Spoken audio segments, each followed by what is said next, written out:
Bedtime Stories. Pinocchio.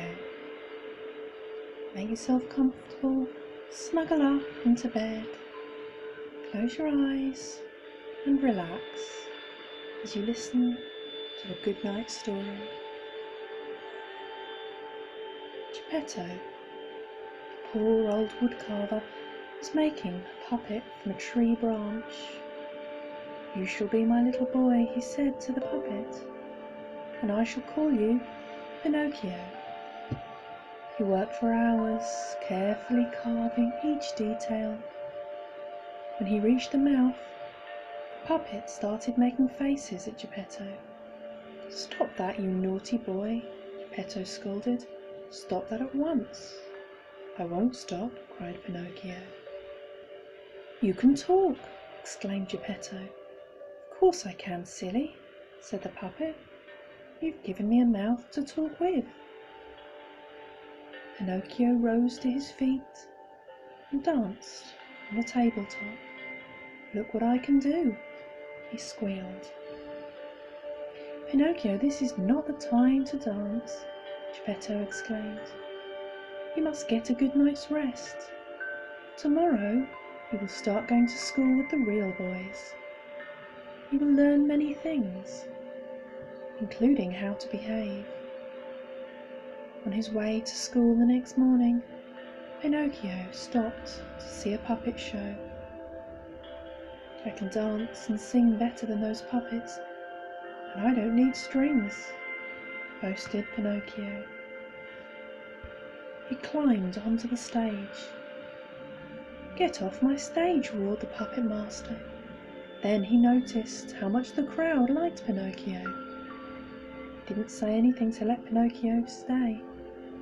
"Here, you've earned 5 copper coins," the puppet master told Pinocchio. "Take these coins and go straight home," said the puppet master. Pinocchio put the coins into his bag. He didn't have to go very far before he met a lame fox and a blind cat. Knowing that Pinocchio had money, they pretended to be his friends. "Come with us. We'll teach you how to turn those copper pieces into gold," coaxed the sneaky cat. "We want to help you to get rich. Plant your coins under this magic tree, and in a few hours they'll turn to gold," said the fox. "Show me where," said Pinocchio excitedly. The cat and fox pointed to a patch of loose dirt. Pinocchio dug a hole and put the bag in it, marking the spot with a stone. "Splendid," exclaimed the cat. "Now let's go to the inn for supper." After supper, the fox and cat, who weren't really lame or blind, quickly snuck away, disguised themselves as thieves. They hid by the tree, waiting for Pinocchio to come back and dig up his money. After Pinocchio dug up the coins, they pounced on it. "Give us your money," they ordered. But Pinocchio held the bag between his teeth and resisted to give the sack to them. Again they demanded, "Give us your money."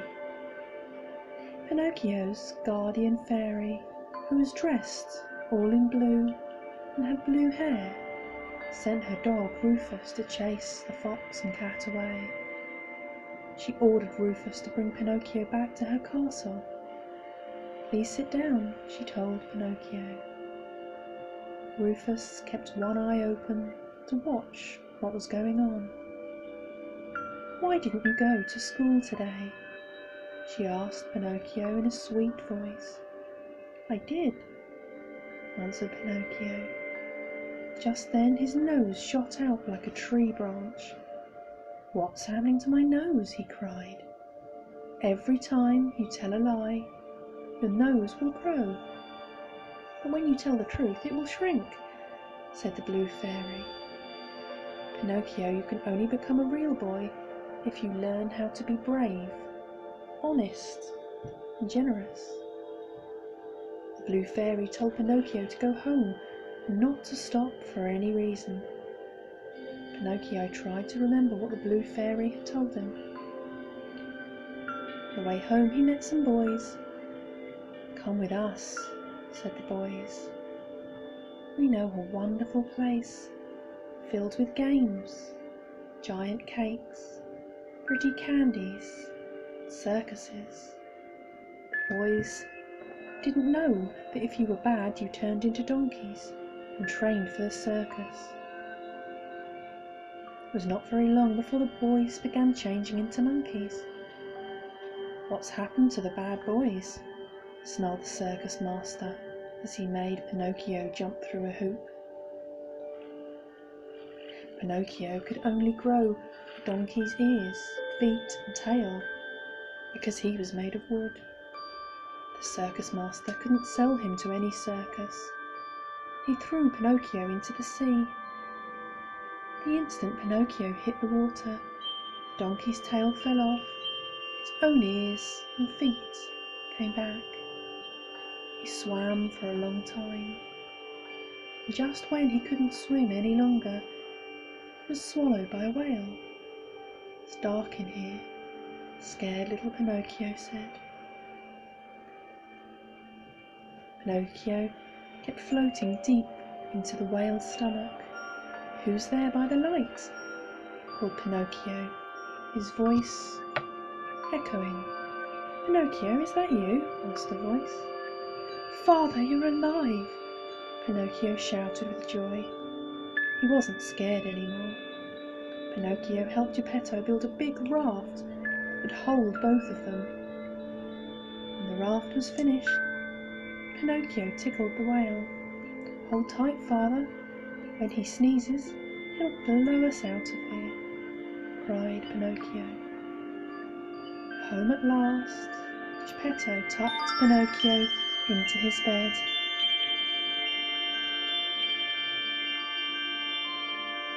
"Pinocchio, today you were brave, honest and generous," Geppetto said. "You are my son, and I love you." Pinocchio remembered what the Blue Fairy had told him. "Father, now that I have proven myself, I'm waiting for something to happen," he whispered as he drifted off to sleep. The next morning, Pinocchio came running down the steps, jumping and waving his arms. He ran to Geppetto shouting, "Look, father, I'm a real boy."